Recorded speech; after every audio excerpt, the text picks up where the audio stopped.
নীলামৃত 159 পৃষ্ঠা, ভক্ত বুদ্ধিমন্তের গৃহদাহ বিবরণ।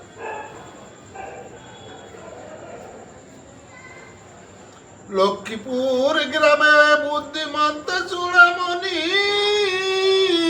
ভাই ভাই ঐক্য হেন নাই দেখি শুনি। একদিন দুই ভাই ওরা কান্দি গিয়া, বাড়ি আসিলেন মহাপ্রভুকে লইয়া। ক্ষণে গান করে দোহে দিয়া করো তালি, ক্ষণে নাচে দুই ভাই হরি হরি বলি। প্রভুকে আনিয়া ঘরে পুলকিত কায়, মেয়েরায় আনন্দে মগ্না ঠাকুরের সেবাই। এ লোকালে দীক্ষা গুরু আইল বাড়িতে, দুটি ভাই আরো পুলকিত হইল তাতে। এখন এই যে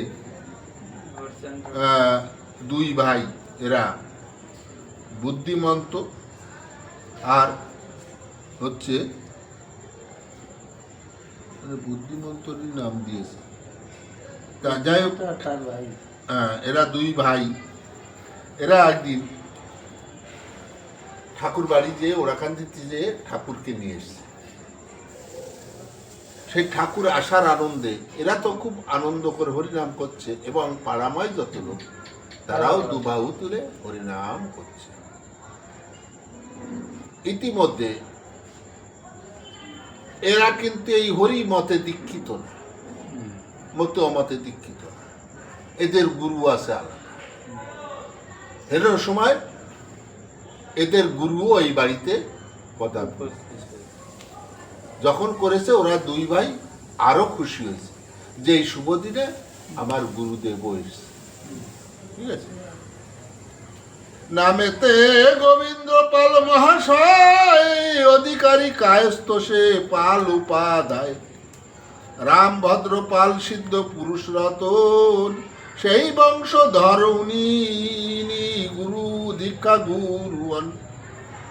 সাধক মহৎ লোক রাম ভদ্র পাল, তার বংশধর শ্রী গোবিন্দ চন্দ্র পাল। শুক্র কাষ্ঠ ধর্ম তার স্নাদি দুবেলা, তিলক ধারণ জপে তুলসীর মালা। বলেছি না এ হরি মতুয়ানা। এহেলো গুরুজি যবে আসিল বাড়িতে, দুই ভাই আনন্দিত হইল মনেতে। আসিয়া গোবিন্দ কহে বাচারে বুধ, বসিতে আসন বাসা করিয়াছো কই। বুধইকে বলছে ও শিষ্য যে তত আনন্দ করছিস, কিন্তু আমার বসতে দিবি সে আসন কই। পালগুরু বলছে। ঠিক আছে। আর ঠাকুর তো তার নিজ আস্থানে বসে আছে, ভক্তগণ তারা হরিনাম করছে। হ্যাঁ, চূড়ামণি বুধই কহিছে দুটি ভাই, মহাপ্রভু নিকটেতে করিয়াছি ঠাই। ঠাকুর যেখানে আছে ওর পাশে তোমার স্থান দিয়েছে, আসন দিয়েছে। তাকে বলছে ওই পালগুরু, আর বসে আছে কি আমার ঠাকুর হরিচাঁদ ঠাকুর। সাধারণ ব্যাপার। একজন গুরু গোসাই, কারণ গুরুর মান্য অত্যাধিক। 4 যুগ বরি আপনি হরি করলেন গুরুর উপাসনা। গুরু কৃষ্ণ অবেদাত্মা নয়, তথাপি শ্রী গুরুর মান্য রাখলেন দয়াময়। এখন গুরুর মানটা ঠাকুর সবার উপরে রেখে গেছে। তাই তো বলে গুরু কৃপা না হলে হরি কৃপা মেলে না। দীক্ষা নাই করিবে না তীর্থ পর্যটন। যে দীক্ষা না নিয়ে তীর্থ পর্যটন করে, সেই দীক্ষার যে সুফল সে তা পায় না।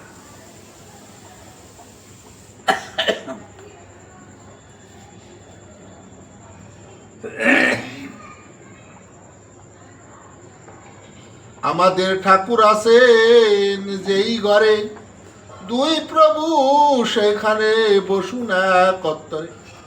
গুরুদেব গোবিন্দ যাইয়া সেই ঘরে বলে বুধ এইখানে কি বসাবিয়া আমারে, মেয়ে ছেলে কত লোক বসি আছে ঘরে, আমি না বাসিব এই ঠাকুর গোচরে।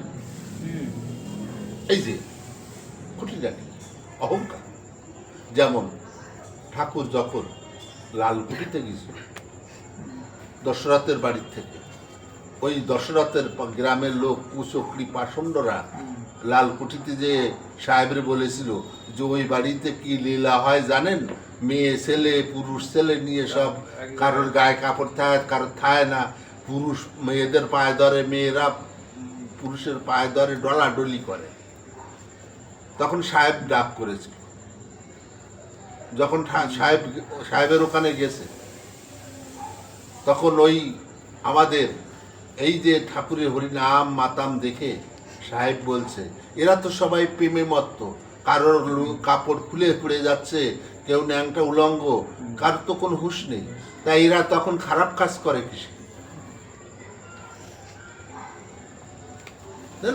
তাহলে এই পালগুরু তো জানে না এর মর্ম, তা পালগুরু বুঝবে কি? পালগুরু তো ওই কথাই বলবে যে এখানে মেয়েরা ছেলেরা একসঙ্গে ই করতেছে, এখানে কি আমার আসন দিচ্ছিস?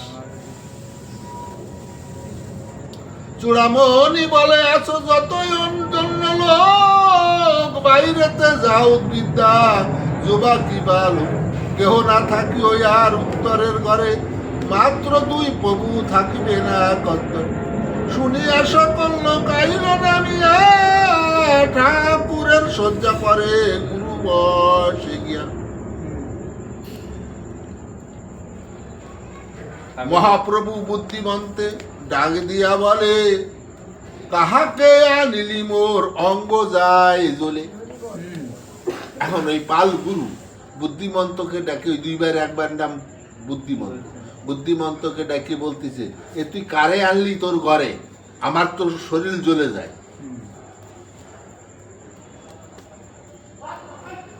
ও এর মর্ম বুঝবে কি?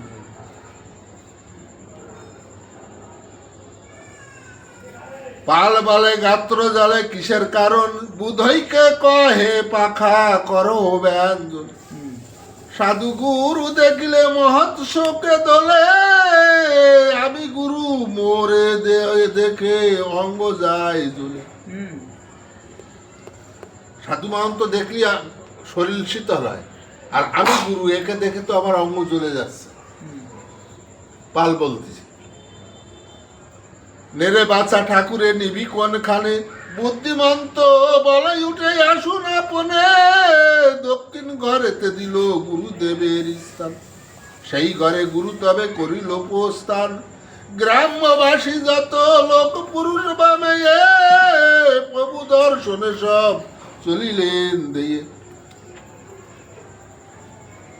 কেহ হরি বলে কেহ করে সেবা কার্য, পুলকিত অঙ্গ সব জ্ঞান নাহি বাহ্য, দক্ষিণের ঘরে গুরু একামাত্র রয়, যেই আসে সেই বলে ঠাকুর কোথায়। আর ওই দক্ষিণের ঘরে পাল গুরুকে দিয়েছে, কিন্তু ওর দ্বারে আর যায় না, যায় না, যে আসে সে জিজ্ঞেস করে ঠাকুর কোথায়।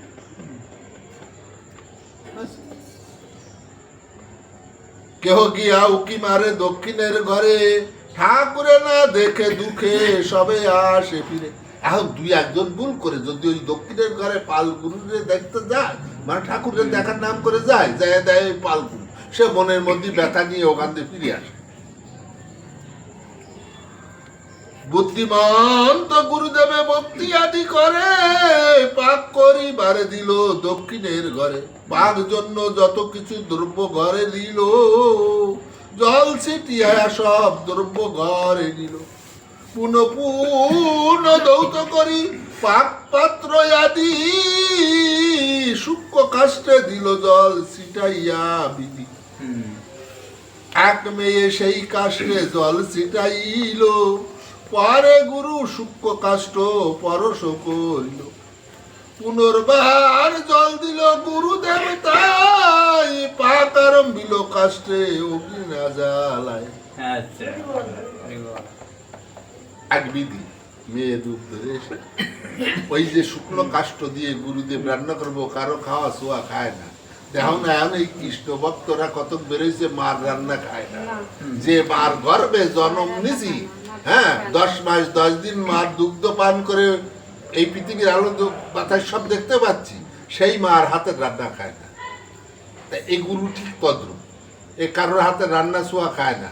আর যা আনে রান্নার জিনিসপাতি সব জল ছিটে, গঙ্গা জল ছিটে, এই জল ছিটে তাই দিয়ে পরিষ্কার শুদ্ধ করে।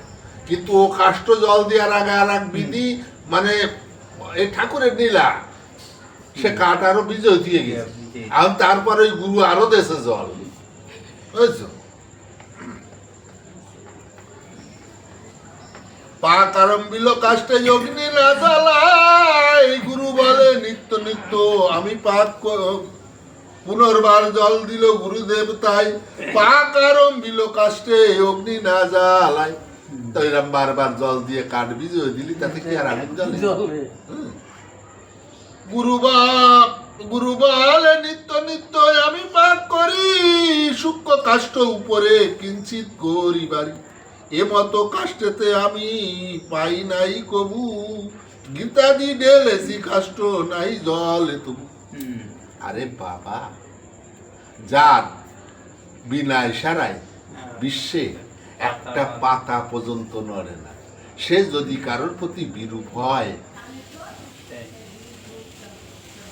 তাহলে তার কপালে কি দুর্দশা ঘটতে পারে। এই ঠাকুর এই পালগুরু বাপ টাপ দেখে ঠাকুরও মনে মনে রুষ্ট হয়ে যাচ্ছে।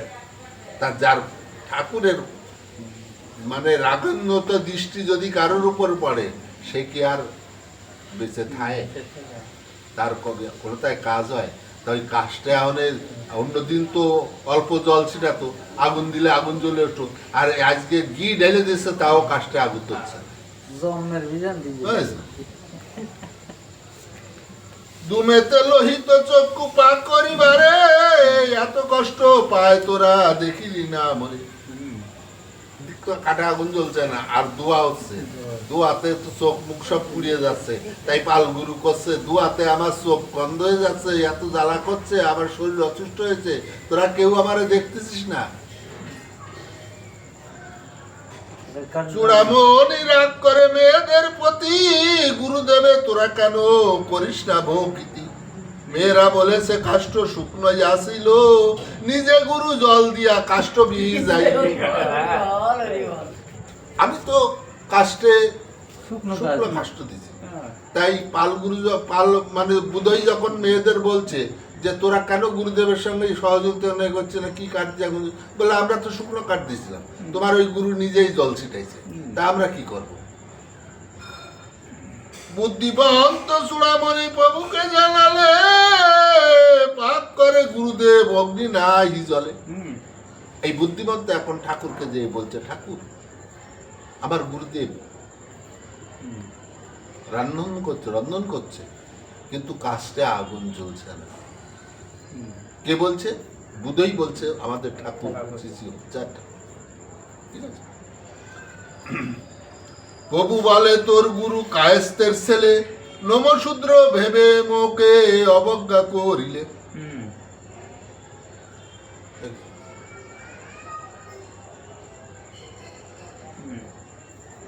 হচ্ছে আর কায়েস্তের ছেলে, আর ঠাকুরের জন্ম নমশূদ্রকুল, নিম্নকুল।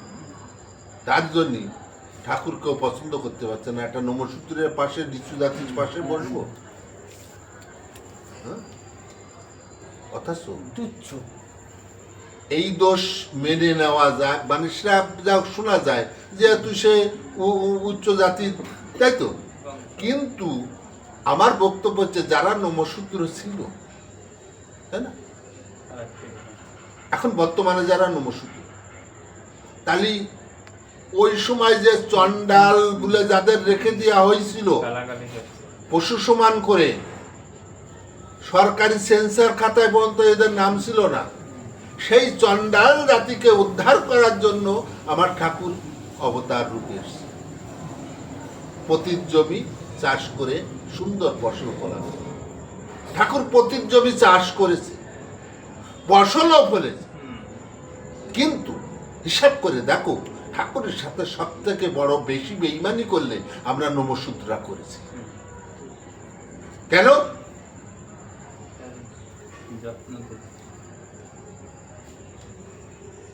ত্রেতায় রাম এসছিল, তখন যারা রামের ভক্ত ছিল তাদের উদ্ধার করছে, তারা রামকে ভগবান মেনেছে। তারপরে কৃষ্ণ হয়েছে, পাণ্ডব বংশ উদ্ধার করেছে, তারা তাদের কাছে ভগবান হয়েছে। কিন্তু এই 4 যুগে এই নিঃস্ব জাতিকে উদ্ধার করার জন্য কেউ আসে, এই নিঃস্ব জাতির কথা কেউ ভাবিনি।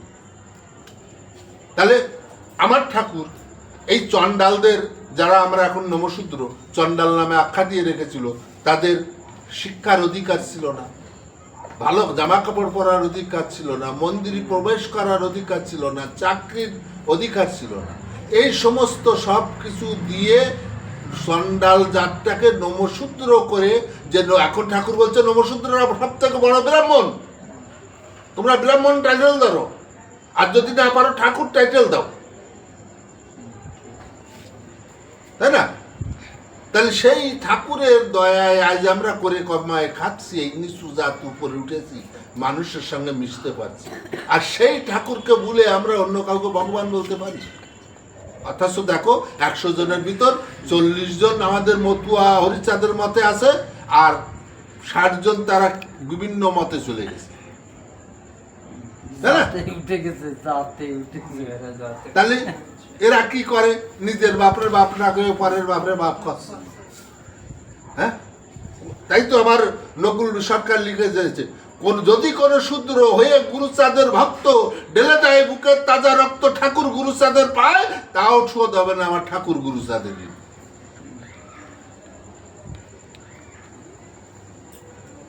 আমরা ঠাকুরকে ডাকার সময় পাইনি,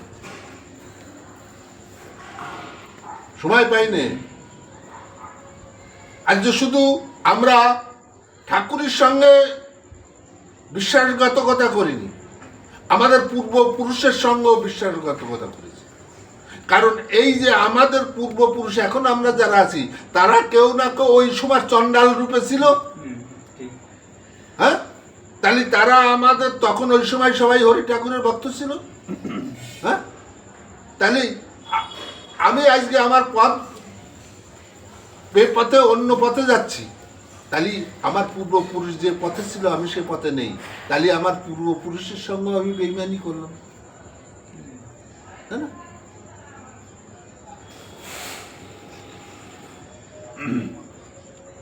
এখন কথা আসছে, এরা তো বরাবরই আমাদের নমশূদ্রদের দাস করে রেখে দিয়েছিল, পশু সমান করে রেখেছিল, তাই না? এই যে লোকে এখন সরস্বতী পুজো করে না, হ্যাঁ, আমি তো বলি ভুল করে। কেন? যখন এই জাতের শিক্ষার ব্যবস্থা ছিল না, শিক্ষার অধিকার ছিল না, তখন তো আমার মা সরস্বতী এসে কোনোদিন বলেনি, দেবী সরস্বতী, যে এরাও তো মানুষ, এরা কেন শিক্ষার অধিকার পাবে না? তখন তো সরস্বতী ছিল, আসেনি। কিন্তু আমার গুরুচাঁদ ঠাকুর এসে শিক্ষার আলো জ্বেলে গেছে। তাহলে আমার যদি সরস্বতী পুজো করতে হয়, তার আগে গুরুচাঁদকে পুজো করতে হয়। কিন্তু আমরা সেই গুরুচাঁদকে বলে মাটির সরস্বতী কিনে এনে পুজো দিই। তাহলে আমাদের কত উন্নতি হয়েছে। আর এই উন্নতি হয়েছেই বলে আমার গুরুচাঁদ ঠাকুর বুকে হাত দিয়ে চলে গেছে, বুকের দুঃখ বুক নিয়ে।